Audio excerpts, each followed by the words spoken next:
বাইতুল মুকাদ্দাসের যখন আলেম তিনি মেহরাবের ভিতরে থাকতেন, এইভাবে অনেক লম্বা এখানে 16 থেকে শুরু করে 33 আয়াত পর্যন্ত, 16 থেকে শুরু করে 32 আয়াত পর্যন্ত আল্লাহ রাব্বুল আলামিন হযরত ঈসা আলাইহিস সালামের কোন বিবাহ হয় না, কোন বিয়ে হয় না। মারিয়াম গোসল করে যখন শরীরের ড্রেস পরিষ্কার ড্রেস পাল্টাতেছে, এমন সময় এক সাধু পুরুষ তার রুমের ভিতরে হাজির। যত খারাপ পড়ল এই অবস্থা, একটা পুরুষ তাকে করবে কিনা। তখন মরিয়ম আলাইহিস সালাম বললেন, তুমি কে? উত্তর দিতে পারলেন না। তখন ওই জিবরাইল আলাইহিস সালাম বললেন, আপনি কেন? আমি আল্লাহ। আমি হচ্ছে আল্লাহর কাছ থেকে পড়িত জিবরাইল আলাইহিস সালাম, আমি আসছি তোমাকে একটা সন্তানের সুসংবাদ দিতে। মরিয়ম আলাইহিস সালাম বললেন, আমাকে তো কোনো পুরুষ কোনোদিন স্পর্শ করে নাই, কি করে আমার সন্তান হবে? আল্লাহর পক্ষে সম্ভব, সম্ভব কিনা? আল্লাহর পক্ষে সম্ভব। মরিয়ম সালামের গর্ভে সন্তান এলেন। এখন সে মেয়ের বিবাহ হয় নাই, এই মেয়ের গর্ভে যদি সন্তান হয়, সমাজের অবস্থা কি হয় বলুন তো?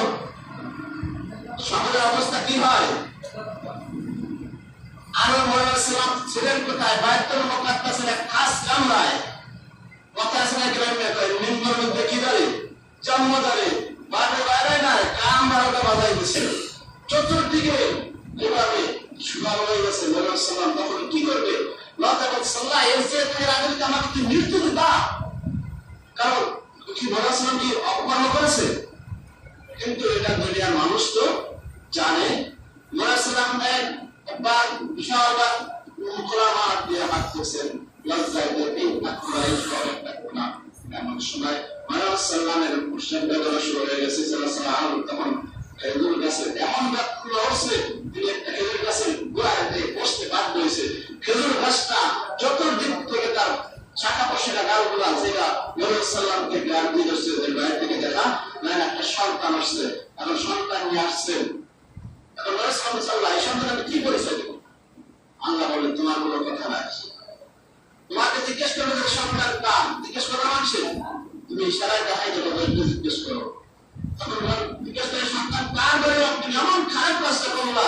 তোমার ভাই তো কখনো খারাপ করছিল না, তোমার ভাই তো কখনো খারাপ করছিল না, তোমার মা এত ভালো মানুষের হয়ে তুমি এত বড় জঘন্য একটা খারাপ কাজ করলা। এই সন্তানের পরিচয় কি? বাবার পরিচয়। তখন মরিয়ম সালাম বলেন, ইশারায় যে রাখলেন, তখন বললেন, তোমার কি মাথা ঠিক আছে? এই শিশু কোলের শিশু ভূমিষ্ঠ হয়েছে, এ কি কথা বলতে পারে? কোলের শিশু হযরত ঈসা আলাইহিস সালাম জবাব দিলেন, ক্বালা ইন্নী আব্দুল্লাহ। কোলের শিশু না, শিশু জবাব দিছে, ক্বালা ইন্নী আব্দুল্লাহ, আমি হচ্ছি আল্লাহর বান্দা। আতানিয়াল কিতাবা, আমাকে আল্লাহ কিতাব দিয়েছে, ওয়া জাআলানি নাবিয়্যা, আল্লাহ আমাকে নবী করেছেন। আল্লাহু আকবার। ঈসা নবী যদি 3 দিনের দিন বলতে পারে আল্লাহ আমাকে নবী বলেছেন, আমার নবীকে 40 বছরের পর নবী বলতে হবে নাকি? একটু জবান করেন। ঈসা নবী যদি 3 দিনের দিন বলতে পারে ওয়া জাআলানি নাবিয়্যা, কোরআন অস্বীকার করার কোনো সুযোগ নাই। 3 দিনের দিন নবী বলতে পারে, আমার নবীকে যদি 40 বছর পর নবী বলতে হবে নাকি? আমার নবী ঈসা নবীর আগেও নবী, ঠিক কিনা? কুনতু নাবিয়্যা ওয়া আন্না আদামু বাইনাহু রূহি ওয়াল জাসাদ, আমি তখন নবী যখন আদম এবং তার রূহ, আদমের দেহ এবং রূহ আলাদা ছিল। তখন আমার নবী কি? নবী শুধু নবী না, ইন্নাল্লাহ মাকতুবুন খাতামান নবিয়্যিন, খাতামুন নবিয়্যিনের ক্ষেত্রে এই হাদিসটা মুসকাফের 511 পৃষ্ঠা হাদিস। তো ঈসা নবী যদি 3 দিনের দিন নবী দাবি করতে, ওয়া জাআলানি নাবিয়্যা ওয়া জাআলানি মুবারাকান আইনামা কুনতা ওয়া আসানি বিস-সালাতি ওয়াজ-যাকাতি ওয়া মা দুমতু হাইয়া। আল্লাহ রাব্বুল আলামিন বলেন, আর যেখানে আমি থাকি না কেন তিনি আমাকে বরকতময় করেছেন, তিনি আমার নির্দেশ দিয়েছেন যে আমি যতদিন জীবিত থাকি ততদিন সালাত আদায় করি, যাকাত। এরপরে আল্লাহ ঈসা আলাইহিস সালাম বলেন, ওয়াসসালামু আলাইয়া ইয়াওমা উলিদতু ওয়া ইয়াওমা আমুতু ওয়া ইয়াওমা উবআসু হাইয়া।